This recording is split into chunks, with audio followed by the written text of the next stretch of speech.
यहाँ पे अगर हम बात करें जो आप क्या कुछ चल रहा है हिजाब को लेके दोबारा से, मेरा मेरा ख्याल था कि शायद ये इलेक्शंस हो जाएंगे तो ये चीज खत्म हो जाएगी, इलेक्शंस के लिए ही सामने आई थी। मेरे हिसाब से, मेरा गलत भी हो सकती हूँ, maybe I am wrong, लेकिन वो अभी तक ऐसा कुछ लगा नहीं, फिर दोबारा न्यूज में है। कैसे देखते हैं आप इसको? देखिए आरजू जी, सबसे पहली बात, पहले मतलब इसमें थोड़ा हिस्ट्री में जाए, 57 मुसलमान मुल्क है, करेक्ट? अगर हिजाब मैंडेटरी इस्लामिक प्रैक्टिस होती तो 57 मुसलमान मुल्कों के पिछले 1400 साल से every woman would be wearing हिजाब। ऐसा है नहीं, ठीक है? अब हिंदुस्तान को थोड़ा अलग करिए, इट्स नॉट इस्लामिक कंट्री में, जो इस्लामिक कंट्रीज की बात है। आपको मैं कई सालों से जानता हूँ, आप नहीं पहनती हिजाब। कई ऐसी मेरी लेडीज हैं, मतलब जो हमारे दोस्त हैं, उनकी मदर से सिस्टर, हम भी उनको अपनी माँ बहन जैसी मानते हैं, वो हिजाब नहीं पहनते। अभी अचानक क्या हुआ, जब ये इलेक्शन का माहौल बनता है, बिल्कुल आपका अनुमान जो आपने ना 100% रखा है, तब कुछ इश्यू उठाए जाते हैं। और एक चीज मैं आपको यहाँ जरूर बोलूंगा, हमने कितना डिस्कस किया था किसान का मुद्दा। अगर आप इलेक्शन का रिजल्ट देखें, किसान का मुद्दा तो है नहीं। अगर किसान मुद्दा होता, पंजाब में आम आदमी पार्टी नहीं बल्कि श्रीमणी अकाली दल एसएडी जीता। एसएडी नहीं जीता तो आपने जीता, तो जिसने किसान मुद्दे का समर्थन नहीं किया। अगर किसान मुद्दा होता जहाँ 60% यूपी में जनता किसान है, तो बीजेपी का आने का मतलब ही नहीं था। तो ये ऐसे जो शगुफ है, जैसे शाहीन बाग था, फिर किसान था, फिर एक नया शगुफा खड़ा कर लिया गया जी, हिजाब।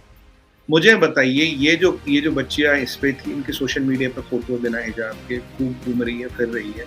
अभी भी यहाँ 99.9% जगह पे हिजाब लगाया नहीं जाता। फिर ये गया जी, कई सारे कोर्टों में जा चुका, ये 3-4 हाई कोर्टों में से निकल चुका ये मसला।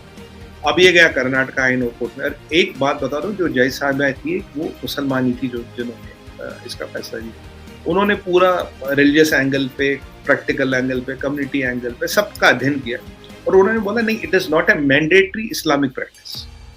ठीक है, आपको हिजाब पहना, आप अपने घर में पहनिए आप, बट आप जो स्कूल आएंगे, जो कॉलेज आएंगे, वहां आप हिजाब नहीं पहन सकते। वहां जो यूनिफॉर्म है वो पहना जाएगा।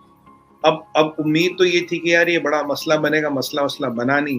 अब कुछ 4-6 बच्चे ऐसे कह रहे जी हम तो पेपर ही नहीं देंगे। अब हमारे ओवैसी साहब एक्टिवेट हो गए, वो तो ऐसा मौका ढूंढते रहते यार, कुछ ऐसा मौका मिले, मुसलमान खतरे में, कॉन्स्टिट्यूशन खतरे में, ये सब खतरे में। तो वो मतलब वो तो आप खुद चलती फिरती खतरे की घंटी है। तो एनीवे, तो वो आ गई जी, अब हम सुप्रीम कोर्ट में जाएंगे, सुप्रीम कोर्ट में लड़ेंगे। अब ये है कि ये वाली बात है मसले को घटाने की। अगर ये मसला होता, आप इंडिया में, आप कितना मीडिया पे आती है, कितनी मुसलमान एंकर है लड़कियां, जब पहले देखो। मुझे एक बात बताइए, MBS सऊदी अरबिया के, उन्होंने बोला हिजाब इज नॉट मैंडेटरी। पहले मैंडेटरी था, हटा दिया। अब इस्लाम सऊदियों से ज्यादा कोई समझता है। प्रॉफिट साहब का लैंड जो है, जहां से इस्लाम की उत्पत्ति हुई, holy land of Mecca and Medina, वहां के रूलर कहते हैं हिजाब इज नॉट मैंडेटरी। तो उनसे ज्यादा इस्लाम, उनसे ज्यादा कोई समझता है नहीं। हाँ, बट अब MBS को कुछ लोग ये भी कहते हैं वो यहूदियों का दलाल है, जब उसने वकात देनी बंद कर दी। आप ही क्या के मौलाना कहते हैं, हमारे यहाँ के नहीं, आप क्या के मौलाना कहते हैं? वो यहूदियों का, जब तक वो पैसे वैसे भेज रहा था तब तक वो बिल्कुल सही था, खुदा का बंदा। पैसे बंद कर दिया, कहता यहूदियों का दलाल बन गया। अब मुझे बताइए, MBS को इस्लाम नहीं आता है? MBS काफिर है क्या? सऊदी अरबिया में काफिर है?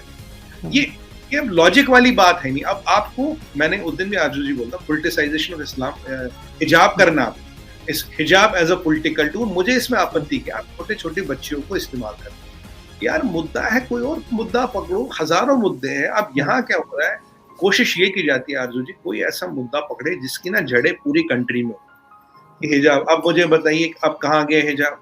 अब वो जो दिन 2-4 जुलूस निकल रहे थे, जलसे निकल रहे थे, आप गूगल पे देखिए, इंडिया में कई वीडियोस देखिए, आप जनरल पब्लिक में देखिए, आपको हिजाब नहीं दिखेगा। 99% जगहों पे नहीं दिखेगा। अब आप सरदार जी को, आप हमारे सरदार होते हैं हमारे, आप उसको कहीं भी देखिए, उसको पगड़ी लगा के मिलेगी, because that is a mandatory religious practice, whereas हिजाब इज ऑप्शनल रिलीजियस प्रैक्टिस। हम कहते हैं कि भाई आपकी शादी हो जाए, आप अपने घर में हिजाब पहने ना पहने आपकी मर्जी है, और जो पब्लिक प्लेस है, जो यूनिफॉर्म है, जो स्कूल है, कॉलेज है, वहाँ एक डेकोरम रहने दीजिए। आप यूनिफॉर्म को यूनिफॉर्म तो रहने दीजिए, हिंदू मुसलमान का फर्क क्यों ला रहे हैं वहाँ पे? और आप ये छोटे छोटे बच्चों को यूज कर रहे हैं कि भाई ये है वो है। अब मजे की बात, हमारे यहाँ एक चीज अच्छी होती है कि ऐसे मामलों में जो पैनल बनता है उसमें हर रिलीजन के लोग होते हैं। अब तो वो जो जय साहबा ने जिन्होंने फैसला दिया, उनको भी भला बुरा करेंगे कुछ दिनों में उनको उनके भी नाम निकाल देंगे। यहाँ ये सब वो जो अब मेरे को जो आपत्ति है, आप पॉलिटिकल चीजों को पॉलिटिकल रहने, पढ़ाई लिखाई का ये चीजों को पॉलिटिकल ना बनाए, उसको पॉलिटिक्स से दूर करें, क्योंकि फिर अगर आप हिजाब बोलो, कल को घूंघट आ जाएगा, कल को भाई चैन आएगा, कपड़ा लगा के आऊंगा, कोई बोलेगा मैं तो चड्डी में आऊंगा, भाई हमारे यहाँ तो ऐसे ही होता है, मतलब फिर तो ये कहीं रुकने वाला नहीं है, होता है ऐसा। लेकिन अभी ये कैसे रोका जाएगा आपके ख्याल से? ये कब खत्म किया जाएगा? इस इशू को कैसे हैंडल करेंगे? मैं एक फॉर्मूला बताता हूँ आंसू, 2 मिनट का फॉर्मूला। कल से मीडिया इसको बंद कवर कर दे, हफ्ते भर में इशू खत्म। अगर जब तक मीडिया की वैनें रहेंगी, और शाहीन बाग में भी यही हुआ, बिल्कुल शाहीन बाग नोएडा के पास है, शाहीन बाग में क्या, शाहीन बाग का रास्ता बंद किया। इंडिया की जो मीडिया कैपिटल है वो है नोएडा, दिल्ली के साथ रखा, सारे स्टूडियो वहीं पे। अब आप मैंने यही बोला था, मैं एक आए थे वो हाफ मौलवी साहब, मैंने कहा भाई ये चिंगलपट्टू में क्यों नहीं करते, सेलम में क्यों नहीं करते, रामलीला मैदान में लगाओ यार अपना टेंट वेंट। मैं कहा सड़क बंद करके क्यों बैठे हो, क्योंकि तुम पता सारी मीडिया इंडस्ट्री वही है, कवरेज मिलेगा। मैं कहा जहाँ 51% मुसलमान आबादी, उन डिस्ट्रिक्टों में क्यों नहीं करते, यहीं क्यों करते हो, क्योंकि यहाँ की सड़क बंद होगी, नोएडा तकलीफ में आएगा, वैन आएगी। अब किसान आंदोलन था, मैंने तो तब भी बोला था, मैं तो मीडिया वालों को अपील, मैं कहा यार अपनी ओबी बैग्स भेजना बंद कर दो, एक हफ्ता खुद ही परेशान होकर निकल लेंगे। जब तक मीडिया कवर करता रहेगा ये कहानी चलती रहेगी। जिस दिन मीडिया ने कवर करना बंद कर दिया, अब देखिए आरजू जी, आप मीडिया से हैं, आप तो जानती है काम कैसे होता है, जिस दिन कवरेज खत्म मसला खत्म, जब तक कवरेज चालू मसला चालू। और मैं तो एक चीज क्लियर मानता हूँ, देखिए मैं ये बिला शको शुबो कहता हूँ, money makes merry go around, nothing is free, there is nothing but free lunch in this world. कोई भी आपको आंदोलन करना हो, कुछ करना हो, somebody has to fund it, ऐसे तो चलेगा नहीं, हवा में तो चलेगा नहीं। अब आप लॉयर करते हैं तो लॉयर फ्री में आता है, सुप्रीम कोर्ट के लॉयर फ्री में आते हैं क्या?